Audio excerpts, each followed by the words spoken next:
Welcome to the Belonging Podcast by Elevate Villages. I'm your host, Melissa Kay, and I am honored and so excited for today's episode. I have two representatives from Just in Time for Foster Youth out of San Diego, California, and they are going to talk to us today about youth who have aged out of foster care and all the work that they've been doing and all of the lessons they've learned, so much wisdom of creating opportunities for these youth. Without further ado, let me introduce to you Diane Cox. She is the co-founder and strategic philanthropy advisor, and Don Wells, the CEO, the Chief Empowerment Officer, both from Just in Time for Foster Youth. Welcome to the Belonging Podcast. Thanks for having us. We appreciate it. Hello. Hi. So Just in Time has been going for over 20 years. And what I know that we share without even having talked about it prior is building belonging for youth who don't have it elsewhere. So I want to start out right away in case some of our listeners haven't been around youth who've aged out of foster care. Could you just give us an overview of the depth of struggles that they go through as they come into adulthood? What happens for these youth who've been in foster care in and out for most of their lives? Well, the people who are listening to this podcast, I would ask them when they're 18, could they leave home and then not ask their parents for anything else after that and just be able to make their lives work? And for those of your listeners who have children, can you imagine that your children would leave home at 18 and never need anything else from you and they would be fine? And so, and that's with all of the preparation and all the support that you've given them so far, they still could not do that at 18. So young people who've been in foster care, they don't have that foundation. They don't have that preparation. And at 18, they're supposed to go out and make their lives work. And think about, and this is in the context of belonging, think about if you are 18 trying to become an adult, which is difficult to make that transition, but you also don't have any backup. You don't have any support. You don't have a community around you. Think of the anxiety that creates because you are now, it's almost like a life or death situation. I can't make any mistakes because there's nobody there to catch me if I fall. And so I'm walking around with all kinds of anxiety, mental, emotional, and physical stress. That is not something that is healthy for anybody. And that's the situation that exists for these young people who are aging out of the foster care system without support. And that's what, Diane, when she found it just in time, there was almost nothing for youth who were aging out of the foster care system. And she saw a need and she stepped in it. Yeah, I think so many years ago, a friend of mine who was an attorney representing youth in the court systems who were in foster care, she and I were friends. And one at holiday time in December, she asked me if I would put together some gift baskets to deliver to these young people who had just gone out on their own. They had subsidized housing. So they had a place to live, individual places to live. And I asked if I could go with her to deliver the baskets to the different youth. There were 25. So for 2 days, we went around and delivered these baskets. And what I noticed was that, first of all, I was so inspired by the spirit of these young people. They were turning 18. They were so excited. I'm going to go out into the world as an adult. They were so excited. And at the same time, I'm kind of horrified because here I am a mom. My kids had already graduated from college, right? So I'd seen my own children go through that transition to adulthood. And here were these kids that had housing, often no bed, sleeping bag on the floor, no table, no desk, no kitchen supplies. And I'm thinking, oh dear, these kids are on their own. They have a roof over their heads, but not much else. And who's going to help them when they face these obstacles that every young person faces when they're making that transition to adulthood? So I said to Jeanette, this is just wrong. This is just wrong. And so from there, we started. I would happen to be a business person out in the community, in the real estate domain. And I said, I know lots of people that have stuff, furnishings, and these kids that are in the system that are coming out of the system that need things. all we have to do is get volunteers with trucks. We'll just take the stuff from the people that have it and bring it to the kids that need it. And that's how we started. But I will say what we learned over time is that and having stuff, having resources is very important. But what we learned is that what youth needed more than anything was to know that they belong, that they belong somewhere, that they belong to a community of people that are committed to their well-being. And I will say that one Thanksgiving, one young woman couldn't come to my home for Thanksgiving, a young woman that I was mentoring. And so I went to her home and brought Thanksgiving food. And she was showing me around her apartment and her car and everything that she had going for her. She was so proud. And I said, "LaVonna, what do you attribute all the success that you've had?" And she looked at me and she said, Diane, it's because I had someone who believed in me. And I think that's when you belong to a family or to a community, you know that there is someone who believes in you. And that when you have someone who believes in you, then you begin to believe in yourself. That is really powerful. Yeah. I also often think that if you're really well prepared for life, it's still hard at 18, Right. 19, Yes. 20. Absolutely. Yes. But all of the other things that they've gone through going into foster care in the first place, all of the different placements, all of the moving around, moving schools, many of them don't have the education that someone with a more stable upbringing would have. Who's going to teach you to drive? Like there's so many things of what happened to before That's right. 18 that also creates such dismal outcomes that we see. Now, probably not for the youth in San Diego. Thanks for all the work y'all are doing. So let's talk about belonging. And when a youth doesn't have belonging, when they lack belonging, how does that play into their dismal outcomes of being an adult without knowing how to be an adult and without a community to support them? Well, that's a great question. And as we're alluding to it, resources are great. You need resources. But we decided that the biggest gap that exists for these young people was that lack of connection, community, and belonging. You you probably know people who have got a lot of stuff, but they don't have that sense of connection, and they're lost with all the things that they have. It's not enough. Human beings need connection. It's Absolutely. fundamental to who we are as a species to have a community and a sense of belonging.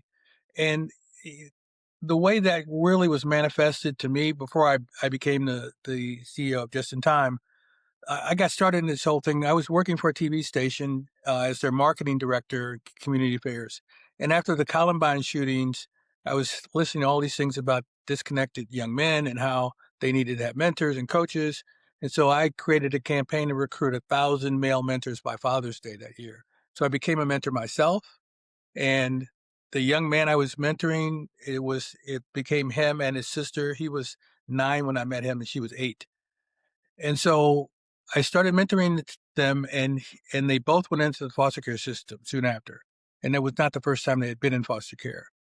So I was in their life then. They allowed me to still stay connected to them, the foster care system. So I'd known them for about 3 years.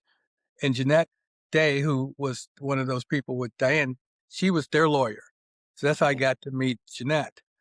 So anyway, Belen, who was a young woman, so at 11 years old, so I'd known her for 3 years, she was at my apartment. We were watching Shrek for the 12th time because she really liked that movie, Shrek. But she turned to me in the middle of the movie and she said, "Why are you still here?" As a curious question, because I had been in her life for 3 continuous years and she was not used to that. So she was trying to figure it out. And I thought, nobody should be asking that question. No young person should be asking why they still have an adult who cares for them in their life, you know? So that's the fundamental thing. And to be in a place where that becomes your normal, where you don't expect Mm. to have people care for you in your life Mhm. on an ongoing basis, people you can rely on, that creates a tremendous void. And of course, children, if they're not getting that, they're trying to figure out what's wrong with them, that nobody loves them enough to be there for them.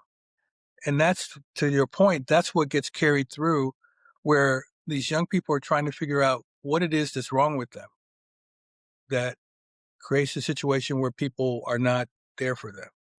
And so part of what we do at Just in Time is help to reverse that mentality and that sort of inward blaming of themselves for not being enough, that they deserve to be loved. And so we surround them with people. Every service that we offer, every resource we offer comes attached with a relationship.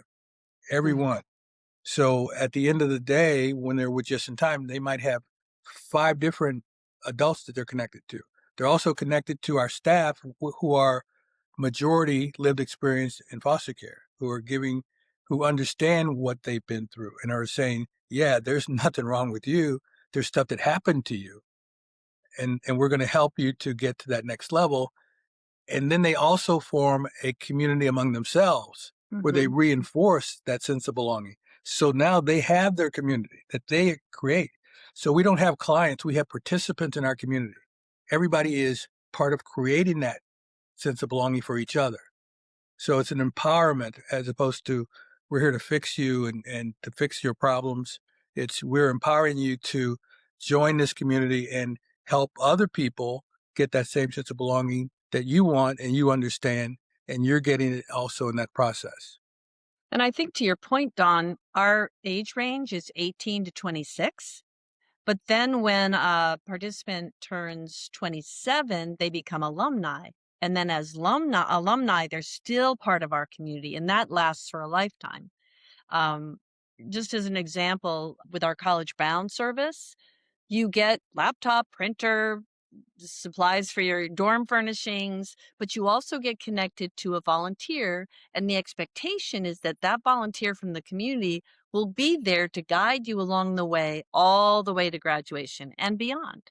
If you're in our financial fitness service, you're getting training on how to budget and manage money and save and all these different things. But you also have a financial fitness advisor whom you're meeting with regularly to just give you encouragement and guidance as you go Mhm. through that.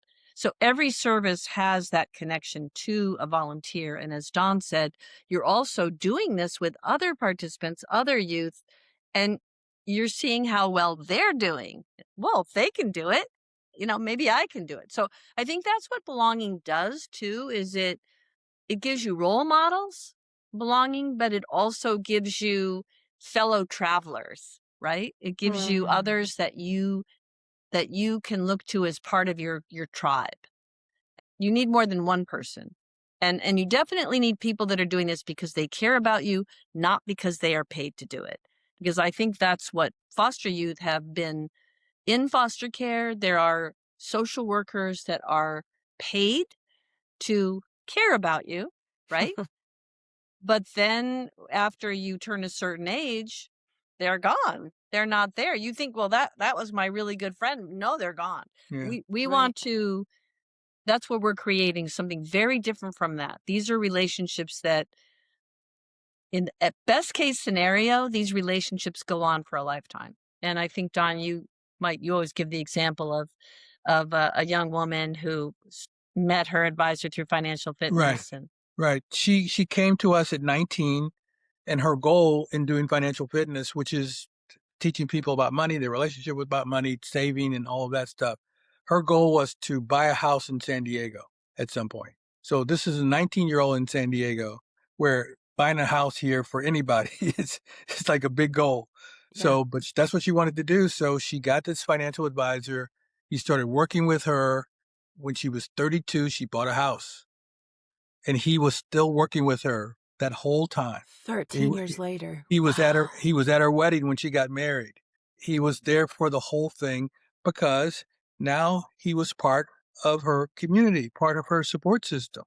Mhm. And another example of that is a young woman who and again, we have community events and activities, and you don't just meet volunteers through services, you might meet them at one of our events that we do, right? And I remember there was one young woman, Victoria, and she met one of our volunteers at one of our, I think it was a holiday party. And in the course of their conversation, what came up is that Victoria had never celebrated Christmas. And so she invited her to come over to her home and to bake Christmas cookies and to decorate a tree. And that's how their relationship started. And then it evolved into, and Victoria was a college student, she was going there on her holidays to even stay at their home when she didn't have, lodging during the holiday time. She'd go over there to do her laundry.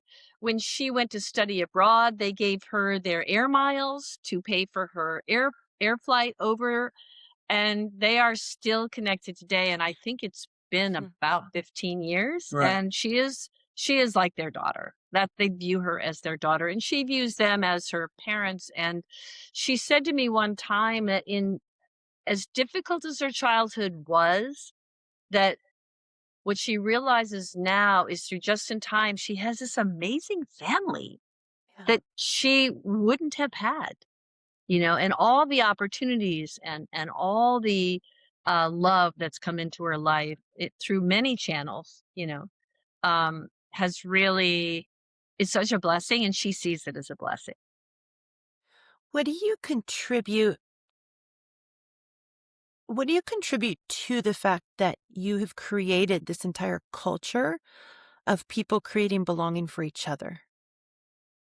Well, I think it was very intentional. When Diane helped start Just in Time, the idea was that we were going to provide resources and fill in all those gaps, and we hoped that people would make the connections. Mhm. And when I came on board, Mhm. based on that story I told you, I knew that connection Mhm. was critical. And so I said, okay, we're going to flip that around. We're here to create a community. We're here to get connections, and then the resources are going to be on top of that. So Mhm. everything is intentionally about creating those connections. So volunteers, we need to recruit a lot of volunteers. We need to have something associated with everything that we do. And we don't talk about having programs. We have services and resources, because this program is like a fixed thing we're going to put you into. A service is, what do you need when you walk through the door? Mhm. What's the resource you need when you walk through the door? 3 people come in, they do 3 different things, because that's Yeah. what they need, not where we're telling them this is what you need. Tell us what you need, and then we're going to do it. And then we're going to have a person who is walking you through that. You're not out there doing it alone. There's always somebody there. And also because forming those kinds of connections is not something that you can really make happen. It sort of has to happen. So different volunteers, there might be a volunteer that you have who just helps you to get that entry level job. They help you to do what you need to get there. And that's sort of more finite. But then there's somebody else that is the person you want to go to a movie with, and you're going to talk about other stuff that's in your life, and they Yeah. might be long lasting. And my model for that way of looking at things is that when I was growing up, I had an uncle who helped me buy my first car because he was great at car buying. He was divorced, married and divorced from the same person 3 times, so he was not the relationship person for me. So at Just in Time, you have all these different people you're connected to, and they Nice. do different things. And so the volunteers don't have to be everything to them, because Mhm. that's not how it works in real life.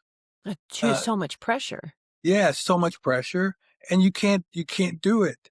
Yeah. And also, you don't just have one person you're hanging on to. So if that person moves away or something, now you're back where you started. You have a whole web of people that you're connected to. Well, we actually have over 700 volunteers, and so Wow. it's a lot. And then we're constantly measuring, right, the impact of Just in Time, and we do surveys and we ask for feedback. And what our youth tell us is that in their feedback is that having those people to count on, to go to, that is one of the most critical things. As a matter of fact, we did an alumni survey, and one of the most popular services at that time when that survey went out was financial fitness, right? But within financial fitness, the one most important thing, according to these alumni, was the financial fitness advisor. Having that advisor as part of their financial fitness training is what to them was the most. So we're really trying to, we've been always trying to pay attention to what the feedback is from the youth themselves. And as a matter of fact, what another thing Don has done, which I think is so great, is whenever we're starting something new, we have a focus group with our participants, with our youth, with our alumni, and we ask them their opinions about what it should look like, what it should include, what really matters. And I think that it started with Don's vision, and then this has been reinforced throughout the years that this does seem to also be what our participants, our youth, our alumni tell us has impacted them most. And I think the point there is that they own this. It's not something over here. We're not an agency that they're a part of. Yeah. This is their community that they help create and they help to make better. So financial fitness used to be just one thing where you did match savings. Now it's three phases because we said, so what's missing? Oh, we need to do first something about, before we get to the savings thing, we need to do something about our relationship with money because I don't even know. I came from a family where as soon as we got money, you had to spend it because you didn't know when you were going to have money again. So that's how I've treated money, but that doesn't really work. So it's your relationship with money is just starting there. Then it's saving for like a rainy day and emergency fund. And then it's doing the match savings for some asset that you want from the future. But then again, they told us, hey, you're asking me to save, but I have all this debt that I had from before I got here. So we said, okay, we're not only going to do matches for saving, we're going to do matches for debt reduction. So you have a certain amount of money to reduce your debt. We're going to match it so you can get out of that sooner because we can't expect you to be saving money if you still have that. So that makes sense to us. Right. I think too that something that was said recently by an alumni, she's in her, I think, mid to late 30s. And recently we had a conversation with her, and she was talking about all the ways Just in Time benefited her, but now she's in her life, she's got children, she has her profession, she has her whole life, right? And she said that what's wonderful for her about Just in Time is now it's something that like lives in her head, lives in her heart. Like it's always there, even though she's not directly doing things, with our services or with our community. And I love that because I think in a healthy family, when you leave the family, you should be able to be out on your own doing your thing, but you always know that you have that family, right? That's there. Yeah. And when she said that, I just thought that is so beautiful because that is to me the goal of a healthy family is not to have children dependent on you for the rest of your life. That's not belonging.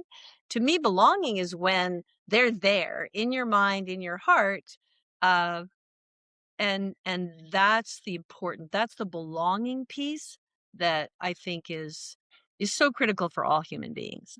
I remember somebody once talked about home as being the place where you can go if you have to go there. Yeah.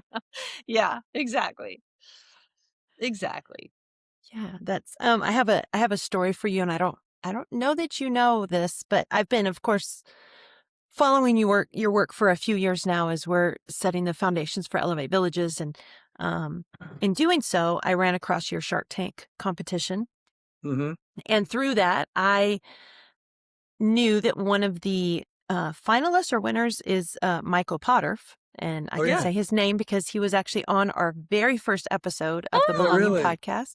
And it's actually due to him that this podcast is going, because when I realized I needed to do a podcast, I was like, oh, there was just too many pieces. And I'm like, I don't even know where to go. So I was like, wait, I think that Michael from Just in Time was going to start a marketing company when he won Shark Tank or with, the finalist money. And so I called him. Through Just in Time, it took me a while. I finally got connected to him. And the story he tells of when he first came to Just in Time, again, I don't know if you know it, but a friend of his who was also a lived experience youth had told him, oh yeah, go. I think he needed a laptop, something for school. And they're like, oh yeah, go, they'll help you. And he didn't even go like the first 2 or 3 times. And whenever he'd run into this friend or this guy, he'd say, oh, did you go? He's like, yeah, right. What are they going to make me go through? I'm probably not going to qualify. Like all of those things because of the past, like all of the negative things he'd experienced. He was like, I almost didn't give him a chance. And he said, I went and I got like the laptop. And then I kept kind of looking around, wondering, okay, when are they going to come get it back? Or when does the other shoe fall?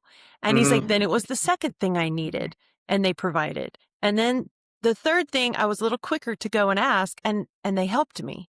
And so his story was just so beautiful. And I don't know if he told it to you, that it was that slow, consistent, you kept your arms open. You kept creating belonging so that even though his wounds from the past made him go like, yeah, probably this isn't for real. Right. The longer it was for real, the more he felt like he belonged. Sure. And so it's a beautiful, beautiful thing. And so I have also benefited from all of your work in that I had a wonderful advisor to help me start the podcast. Wow. Yeah, Thank great. you for sharing that, Melissa. Isn't that That's really, cool? I did not know that story. Yeah. I just want to say one of the things that it comes to mind from that. So I define trust. It's not like I trust you or I don't trust you. It's I trust you to do the thing you've shown me I can count on. And so for our young people, when we first meet with them, they have been taught that people will make promises and not deliver them. People will say they're going to be there and then they're not there. And so that is the story I'm hearing from you from Michael, which is he's just going by what his experience has been. And so it takes a while that he has a different experience to say, oh, I can trust them to do this thing, that they're actually going to do what they say they're going to do. And they're not going to treat me as if there's something wrong with me and have to prove myself that I actually deserve the thing that I need. So that's what we do. Fortunately, we have all of these young people who are basically ambassadors and supporters of what we say, that they convince their friends to come and try it out to see if it will work. So that's how we built this community. And we say now that we have about 3,600 youth that we're engaged with. That's not necessarily they're getting a service, but they're part of the community. And an example of that was this we had a Thanksgiving dinner, which we do every year, where we invite our participants and alumni and some volunteers to come. We have Thanksgiving dinner today. And part of it is everybody goes around and says what they're grateful for. So at the last time we did it, there was this young man who stood up and said, I'm grateful for all the things you've done for my family. And I didn't recognize him. And then he said, well, I'm 17. And I said, well, you're not even at the age where we would serve you. So what do we do for you? Oh, he said, well, it's not me. It's my mother. My mother, she was part of Just in Time in 2006, and she was there, and she's still part of the community from 2006. And she's the one who said, Just in Time is not a place. Yeah. It's something that I have inside me. You know, Don, I think going back to something you said earlier, the other thing is that our youth are in their life growing up, if they made a mistake, they'd be kicked out of one home and be sent to another one. It happens a lot. Yeah. And matter of fact, one young man was in 34 placements by the time he was 9 years old, believe it or not. So one thing that Just in Time that I think is beautiful is that you can make a mistake and we will still be there for you. As long as you are willing to learn from your mistake, right? And you have a commitment to your own progress as a human being, we will be there for you. And I think that's wonderful, because I think everybody needs to be able to make mistakes. And that's part of the reason that having that range of 18 all the way up to age till you turn 27 is so important, because you need that time to learn, to grow, to get the basics, but also to make mistakes and then recover from your mistakes. And then you begin to see that, okay, this is part of life. You make a mistake, you recover from the mistake. So you become less afraid to take risks and to make mistakes. And I think that's also that's really relevant to what we're talking about today. You know, I think when you belong somewhere, you don't just get kicked out because you make a mistake. Right. Right. Yeah. And that mentality about I can't make mistakes, or that's the end of things. Even when we started doing employment help, we needed to coach the youth because people would make a mistake at work and then they would say, well, I'm just going to quit because they're going to fire me anyway. Yeah. Yes. After the first thing. So we had to say, no. Whoa. That's just, they're giving you some constructive, Yes. input, but you don't have to quit. So I'm going to quit before I get fired. Yeah, right, Which, exactly. No, wait a minute. Yeah. That's not how this works, right? Right. Because I don't want to be told again that I don't fit here. Exactly. So let me just self-remove, and then I Right. don't have to hear that again and again. And that's where some of the self-sabotage comes from too, because you say, I'm just going to get out of here, or I'm not going to show up just to see if you're really serious about meeting with me. So I'm not going to show up to see if you'll go away. Oh, I knew that was going to happen. Yep.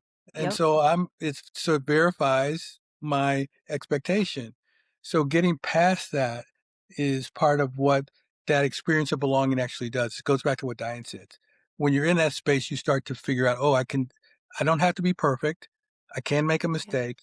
I can learn from what I'm doing. I can get better. And these people are still going to be around me, even if I make a mistake. I think another beautiful thing about belonging is that you learn from what other people are doing. So, for example, therapy used to be had a huge stigma attached to it, because apparently therapy, when you're in care, in foster care, you are forced to go to a therapist. And it's not for you, it's for the other people to get what they want. Right, exactly. By fixing you. Right. And you view it as a very negative thing. But here at Just in Time, we actually have a mental wellness center with free on-site therapy.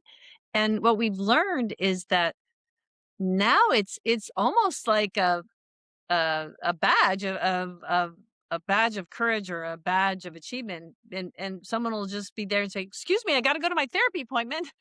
It's like everybody now views therapy as this really positive thing because a number of people are benefiting from it. We've all benefited from it. And so that's the understanding. They get to choose it. And they're choosing it, Yeah. right? It's Choice is the big thing. People who are in foster care don't get to make any choices. People are always telling them, this is what you have to do. Right. And that's what Corey says in that video. Other places you have to do things. Right. We're doing it because we want to do it. Right. Right. Exactly. Yeah, I think that's so, the one thing that if you had a relatively normal upbringing, at some points in your growing up in your adolescence, you had a voice, you had some choices, and our youth didn't. Right. That's taken away from them. Some agency tells them where they're going and what they're doing. They don't have those steady relationships. So I think the first thing how I found Just in Time in my research was your mentorship program, the way you use the coach approach. And so tell me about how you came into deciding how to best train people to mentor the youth. I was in a couple of mentoring programs earlier in my life that probably got it wrong.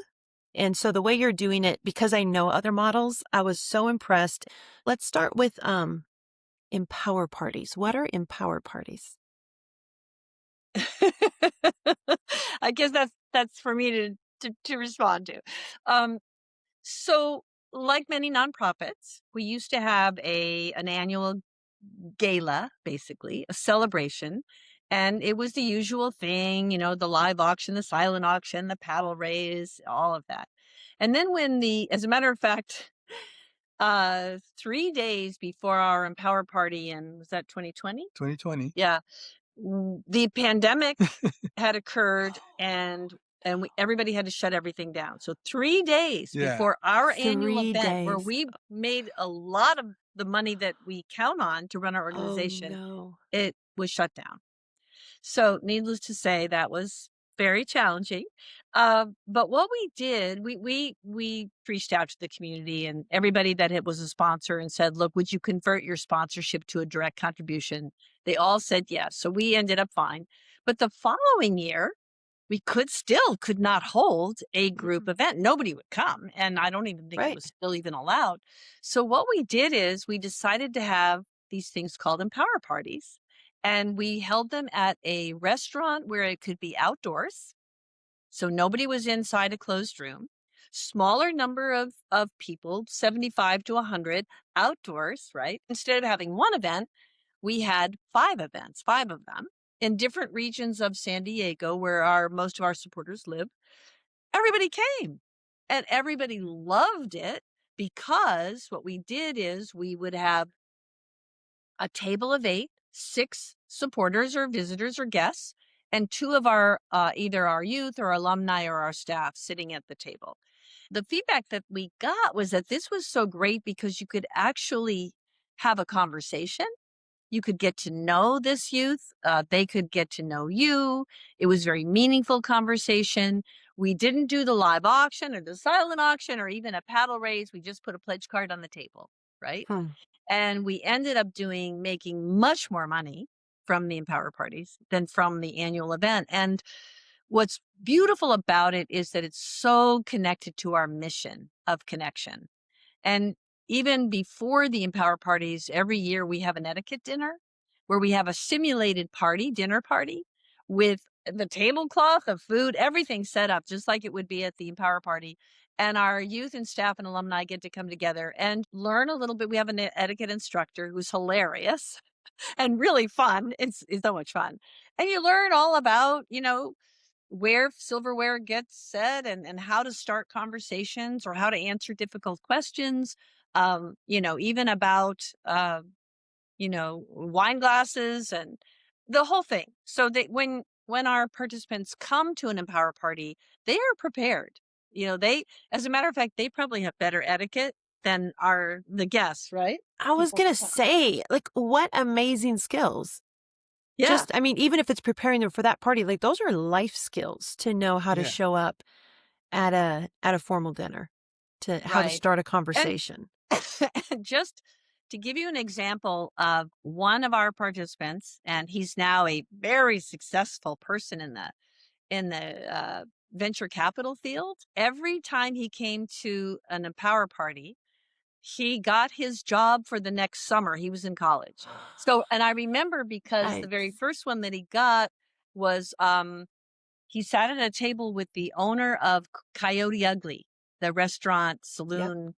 I don't even know if they're still around, but and she gave him his first summer job as a server. And then the next Empower party that he came to, he at the time he was studying, I think, something around physical therapy, and he got an internship for that summer at a physical therapy office. Every summer, he had a job that was generated by who he met at that party in the spring, because our parties are always in the spring, in April and May. So that's just one. And I'll give you one other example that's so much fun. And this is recent. Remember Victoria I talked about earlier? Mm-hmm. So Victoria also is very successful, and she's in the field of recruiting in the tech world, right? Okay. But she's been wanting to move up, and we knew that she was coming to an Empower party as an alumni. I think it was maybe 2 years ago. And so we sat her next to a person who's very successful in the IT world and in the recruiting field. And we sat them next to each other. And I remember after the event was over, she came up to me and said, "Oh my goodness, Diane, you won't believe this. I sat right next to somebody who's helping me get my next job." And I'm thinking, well, yeah, we kind of did that intentionally. We put you two together for a reason. So that's the beauty of community, because you Mm-hmm. have these services, you have these activities, and we're always bringing people together because these connections happen organically. Mm-hmm. They're not forced, right? And you do your best to be thoughtful about where you're placing people at an Empower party table, because it could make a big difference in their lives. And I do remember one other young man who is in the biotech field, and we sat him next to a renowned scientist. He and his wife have been supporters for a long time. It's more the wife that's been the volunteer, not the scientist. But we knew that he was coming, so we put them next to each other. And the scientist was so thrilled, because here is somebody that was going through what he went through when he was in his early 20s. And now he got to share his wisdom and experience and connections with this young person. And it's just, I don't know, it just brings so much joy, not just to the youth, but to the volunteer, or to the person who's older, more has already created success in their lives. And what better feeling than to share that, to know that you're sharing that with a younger person and possibly totally changing the trajectory of that person's life. The other thing this brings up is that Harvard research about social mobility, Yes. where they did a big study and they were looking for what are the main determinations of how somebody moves from like lower economic status to higher ones. And they looked at education, they looked at geography, they looked at everything. And what they came up with was that if a person who's in a lower economic status gets connected to somebody at a higher economic status, that is the major number one determinant of that person moving up. Mm. It's who they get connected to. So that's why going to college sometimes becomes that thing for people. They meet people at college and that moves them, or they go to a party Right. and they meet somebody and they get connected to that Right. person and that becomes that. Right. So it goes back to that old thing about who you know Right. is the most important Right. thing to make that That's happen. true. They were looking for the key factor in upward economic mobility. And they did this study with millions of people, and they thought it was going to be education or employment. But no, it was just what Don said. It was about the connections with people who are coming from a background, as you said, where there is not that opportunity, connecting with people who have had that opportunity and have succeeded because of that opportunity, bringing them together. That was the one key factor in upward economic mobility. And for us, of course, we already knew that, but it was great having that research from a Harvard researcher who was substantiating what we had already learned from our own experience was true. What I'm hearing is that it's, again, kind of going back to intentionality, but that your intentionality isn't to run a great nonprofit or to get more donors or investors. Your intentionality is the human beings. How do we create value for the human? How do we create resources for the humans? How do we connect humans? And I think that sits with me so beautifully because right now the world is so divided. People are, living their lives on a screen. Other parts of the world are so fractured. Relationships are fractured. Families are fractured. Like it's everybody out for themselves right now. And what you've demonstrated and what you've been working on 2+ decades is so human. And I don't Yes, think there's any belonging if there's not humans. And so that beautiful, beautiful net that you've woven for people and that then you empower them to weave for themselves, it's so huge. And I think my work around belonging, like it just kind of I've been working on it. And then one day it all sort of clicked. I was like, as humans, we all belong to each other, like yes, all belong to each other. And if one human is hurting, we're all less than we could be. right.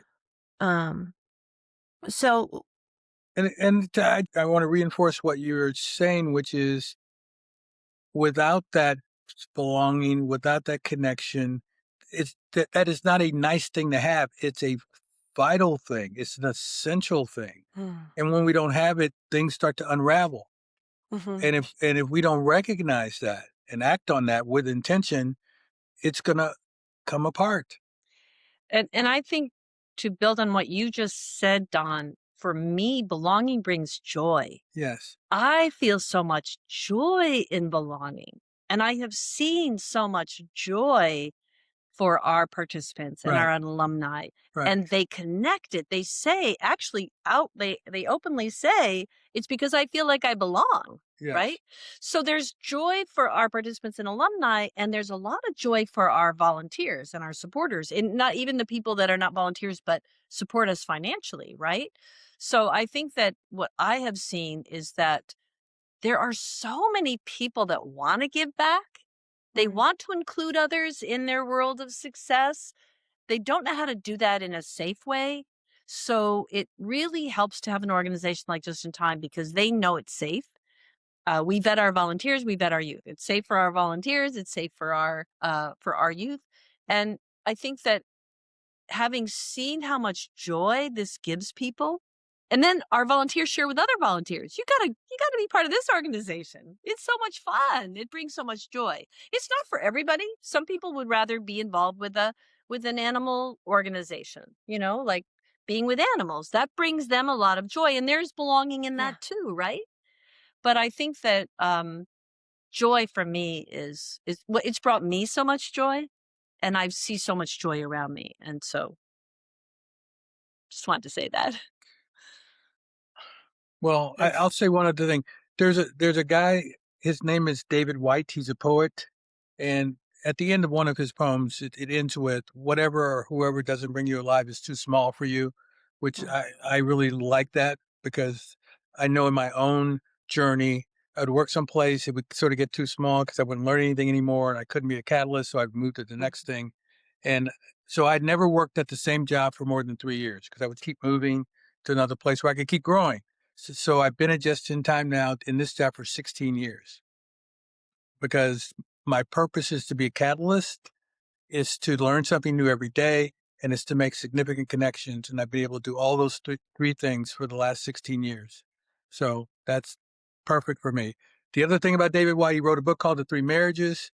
He said there's no such thing as work-life balance. It's integrated. Your life is one thing. And he said, here are the three marriages you have in your life. It's who you're with. Things get hard, but you love that person, and so you get through it. It's what you do at work. Things get hard. You love what you're doing. You get through it. And the third marriage is with yourself. Things get hard. You love yourself. You get through it. If you have those three marriages, life is good. My life is good.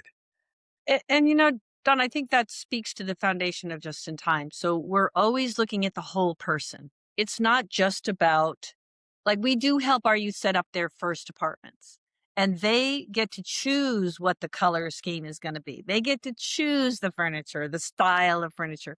Volunteers are helping them to get everything moved in, but it's their choice. It's not just about setting up your first home. It's about growing as a human being. It's about your profession that you choose or that you move toward, a career. It's about your education. It's about learning to drive. It is about your wellness. about your wellness, and not just, we mentioned therapy before. At Just in Time, we actually have 8 healing practices that have been proven to mitigate the impact of toxic stress from trauma in childhood. So we have all these things that are available to everybody, our staff and our youth, and it's around nutrition, exercise, mindfulness, healthy relationships, all the things that have been proven to help you feel well as a human being. And I think that holistic approach it's about the whole person. It's not just about one thing. That's why we started with providing furnishings to apartments, but now we've grown into this ecosystem, right, of support. And I think that's how we've grown as an organization. And I think that's how every organization needs to grow, with the input from the people you're serving about what works, what doesn't work, what is needed, what is not needed, what works well, what doesn't. I feel like there's a theme, in addition to belonging, a theme of wholeness today. Like, you don't have, hey, this program if you need it, but you're just sitting down with the person and looking at their whole situation, their whole life, and then able to move them into more wholeness with themselves. And then therefore more wholeness with your extended support system and more wholeness in the world. Right. We couldn't have said it better. That is exactly, you nailed it. So what question have I not asked you yet that I should? You brought up Coach Approach, which is the training that we do for our volunteers. Yes. We help our volunteers learn how to actively listen and then to ask curious and powerful questions. And our volunteers tell us that this is something, often they tell us, it's something they never learned how to do. It's not something that we are trained to do in our society. We are trained to get to the right answer first. We are trained to come up with solutions, right? Yep. The people that have the biggest, hardest time with Coach Approach are mothers and CEOs. So makes sense. and the reason I'm bringing this up is that For myself, personally, with the coach approach, what I've learned is how important it is to be present with another person. And we do that through the active listening and the curious and powerful questions. And it's making the intention to set aside whatever your own agenda is to be present with another person, with their agenda, with who they are. And I think that's something that's lacking overall in our society today. And I think along with belonging and wholeness, we need to learn ways to communicate and to deepen our understanding of each other. Rather than go to judgment or making assumptions or having opinions, I think belonging involves really making that commitment to understanding someone and to working on solutions together. And for us, we believe that all of our youth have their own inner wisdom. They have it. They just might not be able to access it. So the coach approach, the purpose of it is to shine a light on their path so they can see their way forward. Not to try to get them to be on our path, but their own path. What does that look like? Where do they want to go? How to get there? That's the purpose of the coach approach training. And I do think that that is a pathway to a more meaningful relationship and to a more meaningful life. Yeah. And the image that comes to mind while Dan was talking is walking alongside somebody having a conversation, not pulling them or pushing them or leading them, but walking alongside them. So that's what we try to do at Just in Time. And you're doing it so well. Thank you for all of your impact. Also, Just in Time has put a book out called Life Changing Choices. You can see I didn't enjoy it at all. More of a manual for people who want to do impact and want to create a healthier world for these youth. Definitely need to check out this book. I will put links to the Just in Time for Foster Youth and the book, and any links that apply to us today, I'll be putting down in the show notes for our audience to check out. Diane and Don, you have started a program called 100K, which I am so honored to be a part of. That's helping anybody out there. This is my take on it. You might need to correct me. Anyone out there who does want to come into this space and create more opportunity and more resources for youth who've aged out of foster care, and that you'll come alongside and help us figure it out and the pieces. So why don't you describe it in your own terms, what 100K is, and how people that might need to be a part of that can get connected. Well, we really do think that we've hit upon something that has been very successful and has lasting impact. Again, Diane referenced a survey we did a while back where we asked our alumni if they had broken the cycle of foster care, and 91% said that they had. So that's amazing. So that's impact. And so we thought, we're doing this here, we're doing a good job here. How can we help other people? Because there are all these young people across the country who are aging out of foster care who don't have this alternative. So that's why we wrote the book, and we called it Scaling by Sharing. So we started reaching out to people across the country who we thought might want to benefit from this, and we helped them to adopt the model, to take shortcuts, so they don't have to go through 20 years to get there. They can do it faster, because our goal is to have the greatest impact we can for the most young people who are out there. And I keep referencing books. There's a book called The Infinite Game, which is about, if you're playing a finite game, there's an end point, and then there are winners and losers. And so then you're competing with other people. We don't compete with anybody who wants to do good. If somebody's doing the same thing we do, then they're just worthy rivals. So we can learn from them. They can learn from us, because the infinite game is moving forward on helping as many young people as possible. And that never ends. There's not a point where that's going to be done, because the human race is not going to reach this part where everything is perfect. So we want to help people. And if you want to be a part of the 100K community, which our goal was to reach a point where we were touching 100,000 young people across the country by 10 years from now, which now is 8 years from now. And that's by partnering with other Yeah, we're partnering with organizations you. with similar missions. So we're Right. already working with 20 organizations in 10 states, and Right. it's building and growing, and Elevate Villages. Right. And because it's community-based, we can't go to some place and create a community. The community is there, so we want to work with people who can make Right. those communities happen, and Right. we're just helping them to leverage that. It's amazing.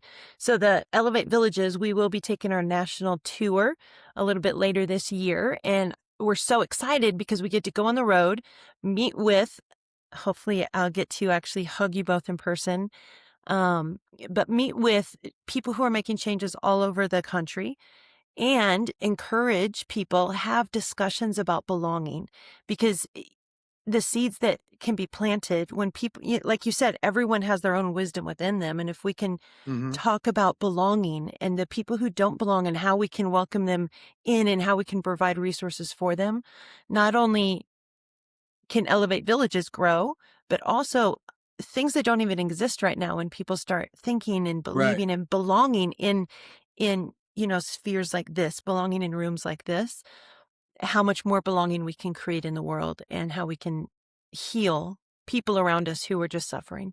Right. So you're actually going to be traveling across the country to build belonging as a foundation for so many things that are happening in so many places. Yeah. We're really excited. We have something we're working on right now, little insider info. They're called belonging circles. And so instead of me going and trying to get on stages, we're going to be creating experiences where people get to come in and really discover their own belonging, where they belong, where they don't belong, and how to create belonging. So we're going to be having a really dynamic year, crossing the country and having meetings all over the place. That's Great. really exciting, Melissa. And I would imagine this is going to bring you a lot of joy. You know what? It will. It will. Like all of this work, nothing could take me away. Dawn, I identified a lot with what you said. Like you do something and then you get good at it and you're like, okay, I'm bored. Next. And I think this is definitely a field that it will be very difficult, if not impossible, to get bored in. There's so much to do, and it is so filled with joy to be able to connect with other humans, to be able to create belonging. Well, please let us know any ways that we can be of help to you. Yes, for Thank you sure. It's a worthy endeavor.